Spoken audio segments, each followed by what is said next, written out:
Good evening छात्रों, मैं M के रेजा जीएस विथ एम के रेजा ऑनलाइन क्लासेस में आपका स्वागत है। आज हम चर्चा करेंगे लाइट वाले टॉपिक में क्रमबद्धता को आगे बढ़ाते हुए पूर्ण आंतरिक परावर्तन की चर्चा करेंगे। इसके पहले लाइट के 3 पार्ट हमने प्रोवाइड किए हैं, जिसमें पहले भाग में चर्चा की गई थी लाइट के परिभाषा की, लाइट की परिभाषा की, लाइट की चाल की, प्रकाश की चाल क्या होती है और रंगों में प्रकाश के संदर्भ में चर्चा की गई थी। दूसरे भाग में चर्चा की गई है कि प्रकाश के कौन कौन से स्रोत होते हैं, प्रकाश के आधार पर कितने प्रकार की बॉडीज हो रही होती हैं और प्रकीर्णन यानी स्कैटरिंग की घटना क्या है और उससे संबंधित कुछ एग्जाम्पलों की चर्चा की गई थी। तीसरे भाग में चर्चा की गई थी प्रकाश के अपवर्तन की और प्रकाश के परावर्तन की। आज चर्चा करते हैं पूर्ण आंतरिक परावर्तन की। तो लाइट वाले टॉपिक में नेक्स्ट हेडिंग रहेगी आपकी पूर्ण आंतरिक परावर्तन।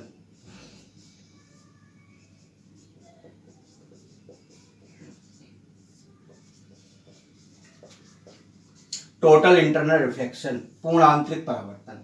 इसके ऊपर कई क्वेश्चन जो हैं एग्जाम्पल पर पूछे जाते हैं। पूर्ण आंतरिक परावर्तन के ऊपर पहला क्वेश्चन पूछा जाता है कि पूर्ण आंतरिक परावर्तन की घटना किसमें संपन्न होती है। ऑप्शन में दिया रहता है सघन से विरल, दूसरा ऑप्शन दिया रहता है विरल से सघन,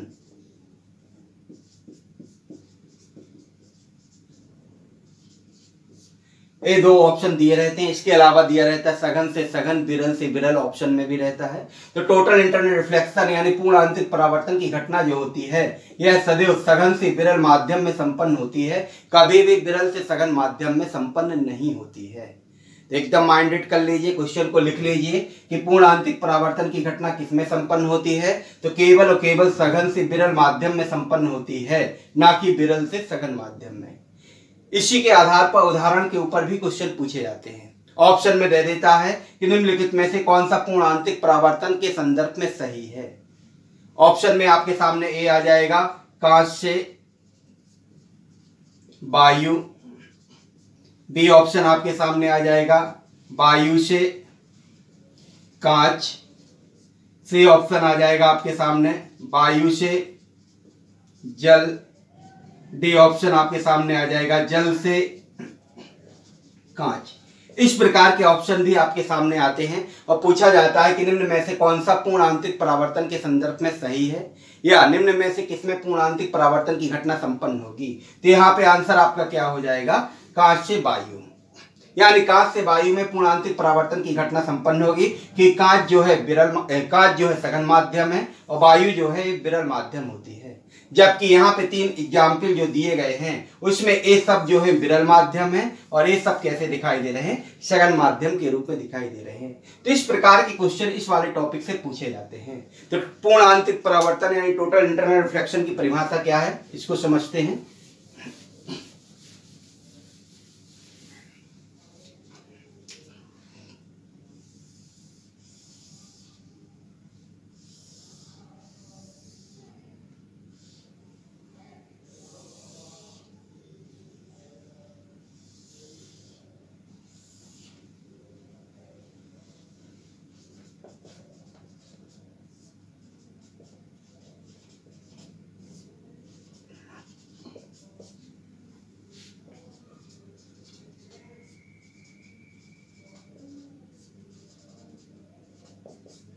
डायग्राम आप लोग बनाना चाहें तो बना सकते हैं।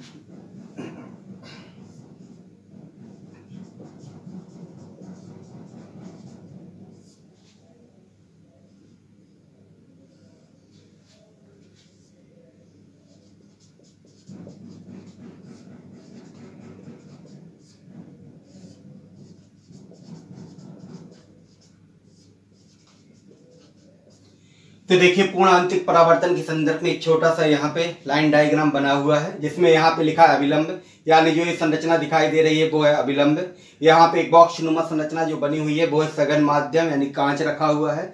यहाँ पे ये विरल माध्यम वायु है, यहाँ पे जो कोण बना हुआ है वो है आपतन कोण, और ये वाला जो कोण बना हुआ है वो है अपवर्तन कोण। तो पूर्ण आंतरिक परावर्तन के संदर्भ में हमने बताया कि पूर्ण आंतरिक परावर्तन की घटना केवल और केवल किसमें संपन्न होती है? सघन से विरल माध्यम में संपन्न होती है, कभी भी विरल से सघन माध्यम में संपन्न नहीं होती है। प्रकाश के अपवर्तन के संदर्भ में बताया था कि जब प्रकाश की किरण सघन माध्यम से विरल माध्यम में चलती है तो अविलंब से दूर हट जाती है, और जब प्रकाश की किरण विरल माध्यम से सघन माध्यम में चलती है तो अविलंब की ओर झुक जाती है।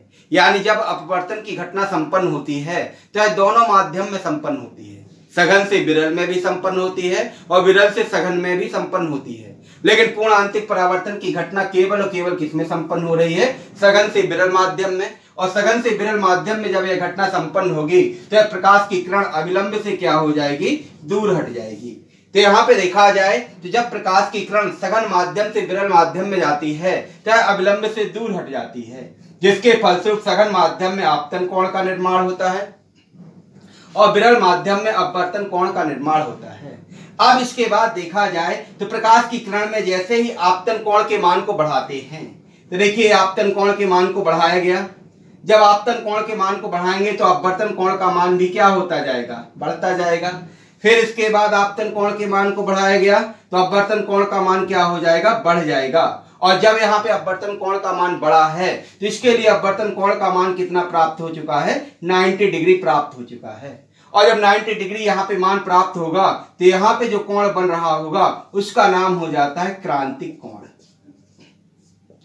क्रांतिक कोण यानी क्रिटिकल एंगल हो जाता है। तो पूर्ण आंतरिक परावर्तन की घटना में जब प्रकाश की किरण सघन माध्यम से विरल माध्यम में प्रवेश करती है तो अविलंब से दूर हट जाती है, जिसके फलस्वरूप सघन माध्यम में आपतन कोण का निर्माण होता है एवं विरल माध्यम में अपवर्तन कोण का निर्माण होता है। जैसे जैसे आपतन कोण के मान को बढ़ाते हैं वैसे वैसे अपवर्तन कोण का मान बढ़ता जाता है, और जब अपवर्तन कोण का मान 90 डिग्री प्राप्त होता है तो उसके लिए सघन माध्यम में बनने वाले आपतन कोण को क्रांतिक कोण कहा जाता है। और जैसे ही प्रकाश की किरण को क्रांतिक कोण के मान से थोड़ा सा विचलित करते हैं, जैसे ही प्रकाश की किरण को क्रांतिक कोण के मान से थोड़ा सा विचलित करते हैं तो प्रकाश की किरण पुनः अपने ही माध्यम में वापस लौट आती है। प्रकाश की इस घटना को पूर्ण आंतरिक परावर्तन के नाम से जाना जाता है।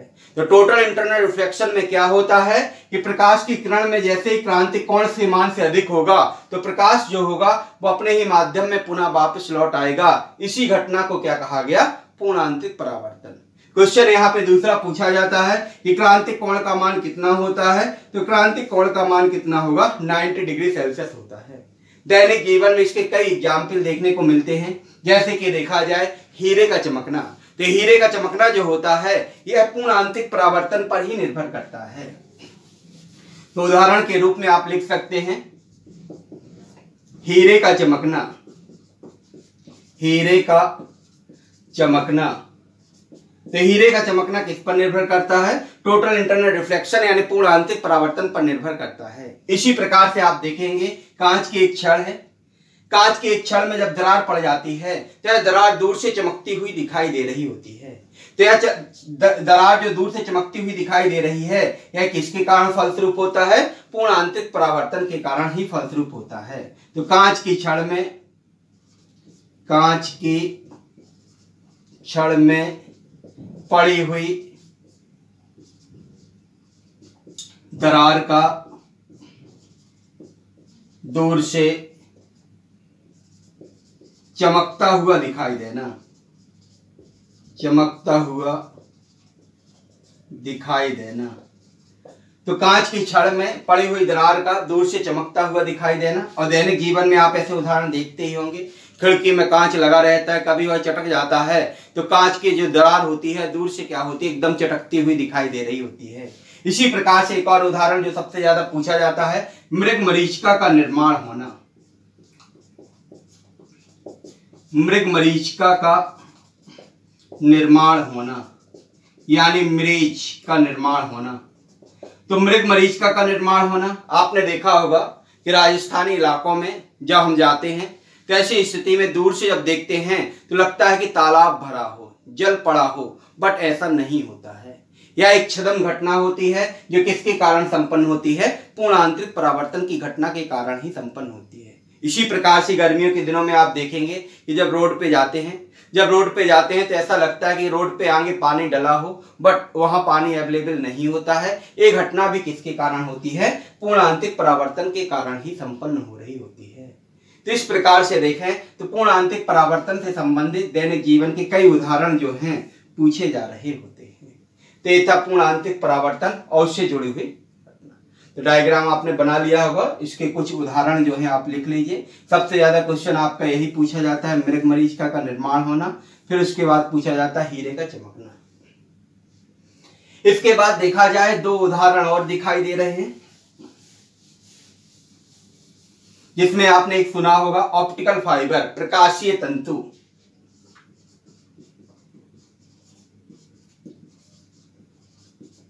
ऑप्टिकल फाइबर किस सिद्धांत पर कार्य करता है, प्रकाशीय तंतु किस सिद्धांत पर कार्य करता है, तो यह भी पूर्ण आंतरिक परावर्तन यानी टोटल इंटरनल रिफ्लेक्शन के सिद्धांत पर कार्य करता है। आज की डेट में आप देखेंगे डिजिटलाइजेशन हो रहा है, लगातार डिजिटल किया जा रहा है, चाहे वो वैश्विक स्तर पे हो चाहे वो नेशनल स्तर पर हो, लगातार डिजिटलाइजेशन बढ़ रहा है। और उस डिजिटलाइजेशन में देखा जाए तो ऑप्टिकल फाइबर का भी योगदान दिखाई दे रहा है। आज की डेट में इंटरनेट की जो व्यवस्था फैली हुई है, इंटरनेट जिसका पूरा नाम इंटरनेशनल नेटवर्क होता है, इंटरनेट की जो व्यवस्था है उसका आधार स्तंभ कौन है, ऑप्टिकल फाइबर है। और ऑप्टिकल फाइबर किस पर कार्य करता है, पूर्ण आंतरिक परावर्तन के सिद्धांत पर कार्य करता है। इसी प्रकार से चिकित्सा क्षेत्र में प्रयोग किया जाने वाला एंडोस्कोपी नामक यंत्र, एंडोस्कोपी नामक यंत्र जिसके माध्यम से शरीर के कोमल अंगों को देखा जाता है, यह भी किस पर कार्य करता है, पूर्ण आंतरिक परावर्तन के सिद्धांत पर ही कार्य करता है। तो यहाँ पे ऑप्टिकल फाइबर कई बार पूछा गया है, आगे भी भविष्य में पूछा जाएगा। और चिकित्सा क्षेत्र में प्रयोग किया जाने वाला एंडोस्कोपी नामक यंत्र भी किस पर कार्य करेगा, पूर्ण आंतरिक परावर्तन के सिद्धांत पर ही कार्य करता है। तो यह था पूर्ण आंतरिक परावर्तन और उससे जुड़े हुए कुछ महत्वपूर्ण। इसके बाद प्रकाश की एक और घटना को देख लेते हैं, प्रकाश का विवर्तन। तो नेक्स्ट हेडिंग लिख सकते हैं प्रकाश का विवर्तन। प्रकाश का विवर्तन, डिफ्रैक्शन ऑफ लाइट। तो प्रकाश का विवर्तन जिसके ऊपर एक ही ज्यादातर क्वेश्चन पूछा जाता है कि छाया का निर्माण, शैडो का निर्माण किसके द्वारा होता है या प्रकाश की किस घटना के द्वारा होता है, तो आंसर होता है विवर्तन। यानी हमारी जो परछाई बनती है, हमारी जो छाया बनती है, उसका निर्माण किसके फलस्वरूप होता है, प्रकाश के विवर्तन की घटना के फलस्वरूप होता है। तो विवर्तन की परिभाषा क्या है, प्रकाश जब किसी माध्यम में चलता है तो माध्यम में पड़ने वाले अवरोधों से टकरा करके सूक्ष्म रूप से मुड़ जाता है। प्रकाश की इस घटना को प्रकाश का विवर्तन कहा जाता है। परिभाषा एक बार और देखिए, विवर्तन की परिभाषा क्या है, प्रकाश जब किसी माध्यम में चलता है तो माध्यम में पड़ने वाले अवरोधों से टकरा करके सूक्ष्म रूप से मुड़ जाता है। प्रकाश की इस घटना को प्रकाश का विवर्तन कहा जाता है। और इस घटना के फलस्वरूप छाया यानी परछाई का निर्माण होता है। और प्रकाश के इस कैरेक्टर की पुष्टि जो की गई थी वो ग्रेमाल्डी नामक वैज्ञानिक के द्वारा की गई थी। तो आप लाइट का पहला टॉपिक जो हमने दिया था जिसमें लाइट की परिभाषा की चर्चा की गई थी, उसमें कुछ वैज्ञानिकों की भी चर्चा की गई थी, जिसमें हमने बताया था कि न्यूटन ने कणिका सिद्धांत दिया था, हाइगेंस ने तरंग सिद्धांत दिया था, और उसी क्रम में आए थे ग्रेमाल्डी। ग्रेमाल्डी के द्वारा डिफ्रैक्शन थ्योरी यानी विवर्तन थ्योरी जो है दी गई थी। उसके बाद थॉमस यंग, फोकाल्ट जैसे वैज्ञानिकों की भी चर्चा की गई थी। तो ग्रेमाल्डी नामक वैज्ञानिक ने बताया कि प्रकाश में विवर्तन की घटना संपन्न होती है, और जब विवर्तन की घटना संपन्न होती है तो प्रकाश तरंग के रूप में व्यवहार करता है। तो प्रकाश की प्रकृति डुअल होती है, दोहरी होती है। यह तरंग एवं कण दोनों के रूप में व्यवहार करता है, लेकिन किसी एक समय में किसी एक ही प्रकृति को रखने का कार्य करता है। तो जब विवर्तन की घटना संपन्न होती है तो प्रकाश की प्रकृति कैसी होती है, तरंग के रूप में होती है। तो ये था नेक्स्ट कैरेक्टर आपका प्रकाश का विवर्तन। तो आज के टॉपिक में हमने दो कैरेक्टर की चर्चा की, प्रकाश के पूर्ण आंतरिक परावर्तन की और प्रकाश के विवर्तन की। तो आपको टॉपिक कैसा लगा इसको कमेंट बॉक्स में कमेंट करके बताइएगा। टॉपिक को लाइक कीजिएगा, शेयर कीजिएगा और चैनल को सब्सक्राइब कीजिएगा। Okay, thank you. धन्यवाद।